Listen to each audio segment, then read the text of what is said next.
আসসালামু আলাইকুম রহমতুল্লাহ। আমরা কি করে এরকম একটা ফটো থেকে এরকম ফটো করতে পারি, আমরা ব্যাকগ্রাউন্ড রিমুভ করতে পারি তা শিখবো। একটা ব্রাউজারে, ক্রোম ব্রাউজারে চলে যাইতেছি। আমরা এখানে থেকে সার্চ করব রিমুভ বিজি নামে। রিমুভ বিজি এখানে লিখবো, লিখে আমরা সার্চ করতেছি। মার্ক করে দেখাইতেছি আপনাদের। আমরা এন্টার চাপ করলাম, এরকম একটা ইন্টারফেস শো করবে। তো এখানে রিমুভ বিজি নামে একটা ওয়েবসাইট চলে আসছে, এখানে ক্লিক করলাম। এরকম একটা ইন্টারফেস শো করবে।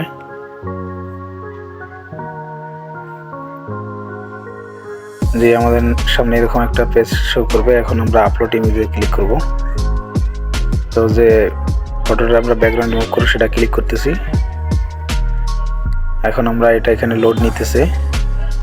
তো কিছুক্ষণ অপেক্ষা করি। দেখতে পাচ্ছেন বন্ধুরা, ওয়াও, আমার পিকচারটা এখানে ব্যাকগ্রাউন্ড রিমুভ হয়ে সম্পূর্ণ সাদা হয়ে গেছে। আমি এটা এখন যে কোনোভাবে ইউজ করতে পারবো, যেভাবে খুশি। আমরা এইচডি এবং ডাউনলোড, সাধারণ ডাউনলোড এখান থেকে আমরা ডাউনলোড দিয়ে নিতে পারবো, গ্যালারিতে নিয়ে যেতে পারবো। আমি ডাউনলোড দিলাম। তো আমরা গ্যালারিতে যাব, এখন দেখি ফটোটা আসছে কিনা। দেখতে পাচ্ছেন বন্ধুরা, এখানে গ্যালারিতে চলে আসছে। এরকমভাবে আপনারা ফটোর ব্যাকগ্রাউন্ড রিমুভ করতে পারবেন।